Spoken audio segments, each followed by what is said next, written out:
assistante en médecine interne et je remplace suite à un souci de dernière minute mon professeur chef de service, monsieur Béchel Chelek. Et je vais vous parler d'un thème très important qui est une association que vous voyez sûrement fréquemment dans vos consultations et qui est l'actualité sur le traitement de l'HTA de l'obèse. Donc je n'ai aucun conflit d'intérêt.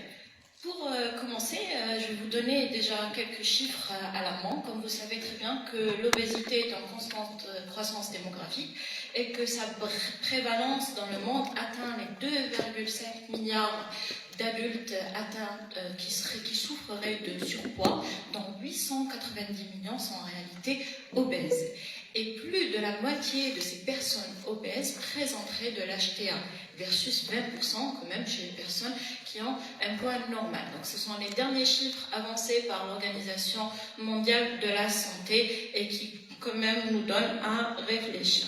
Donc pour comprendre un petit peu que l'obésité en elle-même, elle est facteur de risque, mais qu'elle résulte de d'autres facteurs de risque. Ces facteurs de risque combinés, que ce soit par un mode de vie qui est sédentaire, des apports énergétiques inadéquats, que ce soit en qualité ou en quantité, ce sont en général des apports énergétiques excessifs, une prédisposition génétique qui porte sur une mutation du gène de la leptine, aussi également des conditions socio-économiques, qu'elles soient favorables ou défavorables dans les... Pardon. Oui. Ces conditions socio-économiques, je disais qu'elles soient favorables ou défavorables, c'est un fléau qui touche que ce soit les pays développés, mais les pays en voie de développement, comme c'est le cas en Algérie, parce qu'on voit nos habitudes alimentaires de plus en plus changer.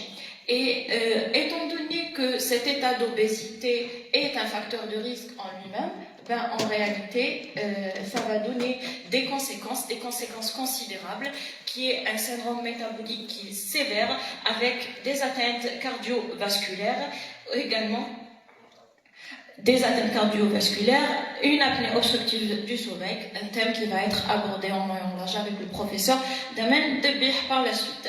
Donc, actuellement, on a établi un lien de cause à effet notoire entre obésité et conséquences. Et ça a été bien démontré sur une étude qui a été publiée en 2002 et qui montre une relation tout à fait proportionnelle entre l'augmentation de l'indice de masse corporelle et l'augmentation des chiffres tensionnels, qu'ils soient systoliques ou diastoliques. Mais encore plus que cet état d'obésité prédisposerait à des chiffres tensionnels diastoliques plutôt malins, donc de l'hypertension maligne. Donc pour mieux traiter, il faudrait déjà qu'on commence à mieux comprendre. Il faudrait qu'on établisse quels sont les mécanismes qui sont responsables de cette élévation des chiffres tensionnels en matière d'obésité. Et encore une fois, le mécanisme est un petit peu mal élucidé dans les détails, mais on arrive un petit peu à s'orienter suite à certains phénomènes qu'on a isolés. Donc je commencerai par cet état de santé préoccupant qui est l'élévation de la pression artérielle chez les patients obèses qui toucherait plus de la moitié. Et dont le mécanisme principal qu'on connaît sûrement tous est l'insulino-résistance et cet état d'hyperinsulinisme qui est inefficace. Mais également, il en résulte un état qui est l'hyperleptinémie. Alors, la leptine, c'est une hormone qui est censée stimuler la satiété et brûler les graisses. Elle va gérer un petit peu le stockage de graisse.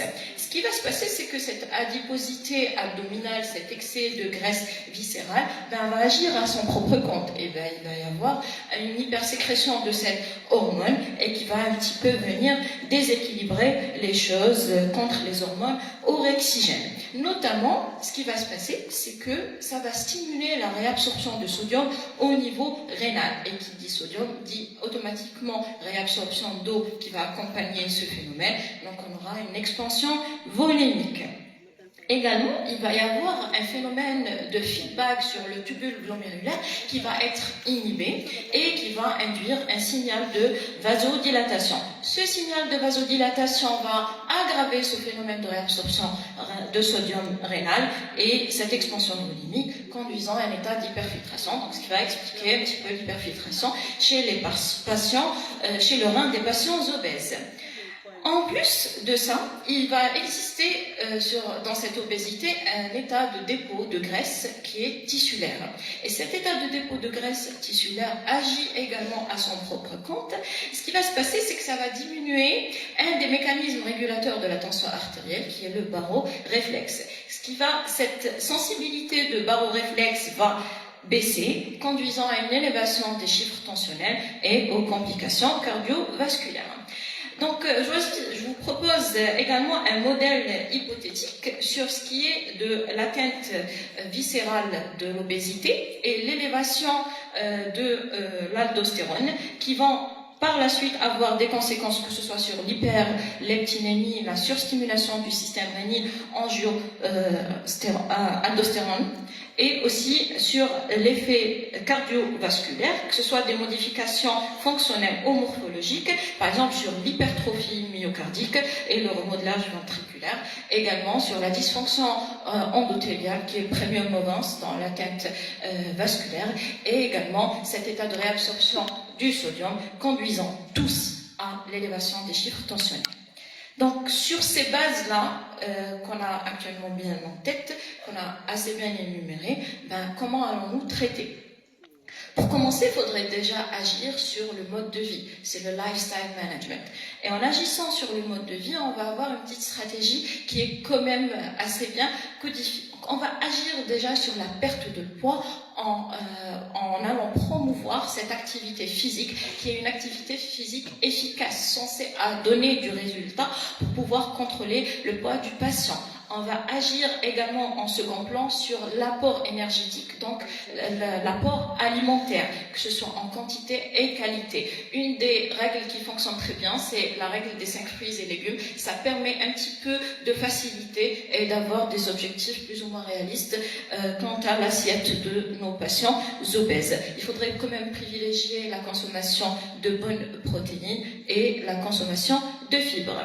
Il ne faut pas oublier également le bien-être, qu'il soit psychologique ou corporel, avec une bonne qualité et une quantité de sommeil qui va de 7 à 9 heures par jour, avec un bien-être psychologique. Donc pensez à la réinsertion sociale des patients dont le facteur psychologique a un effet considérable.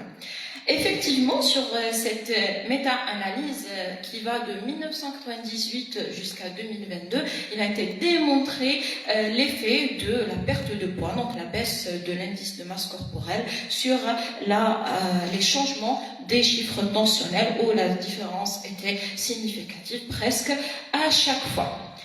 Donc, on passe sur une autre action qui est la dénervation des corps carotidiens qui est censée inhiber cette élévation de la pression artérielle, mais qui n'est malheureusement pas très utilisée, en plus de l'utilisation de la thérapie par pression positive chez les patients hypertendus obèses qui souffrent du syndrome d'apnée du sommeil, ce qui est très souvent le cas.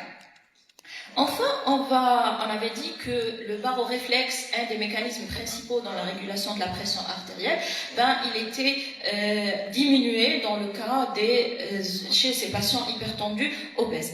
Et il y a un projet qui est là depuis 1960 et qui consiste en réalité à implanter une sorte de pacemaker qui vient stimuler ce baroréflexe pour aider un petit peu à réguler cette pression artérielle. C'est ce type de patient. Enfin, j'arrive à un geste qui s'est vu récemment mis en avant dans les dernières recommandations, surtout les recommandations de l'ESC concernant l'HTA qui sont parvenues en 2023 et qui est la dénervation rénale. En réalité, cette recommandation existait depuis un moment, mais elle s'est vue surclassée, un peu mise en avant et qui concerne surtout les patients hypertendus obèses. Donc on insiste là-dessus et ça donnerait beaucoup plus de contrôle de chiffres tensionnels chez ces patients-là. Enfin, un autre point, c'est le système rénine-angiotensin-aldostérone. C'est en réalité la base de notre prise en charge chez tous les patients. Et on ne déroge pas à la règle concernant les patients hypertendus obèses, où ce système se voit surstimulé par plusieurs mécanismes, que ce soit par l'hyperleptinémie ou bien par la stimulation sympathique qui est induite. En réalité, c'est une boucle qui se ferme.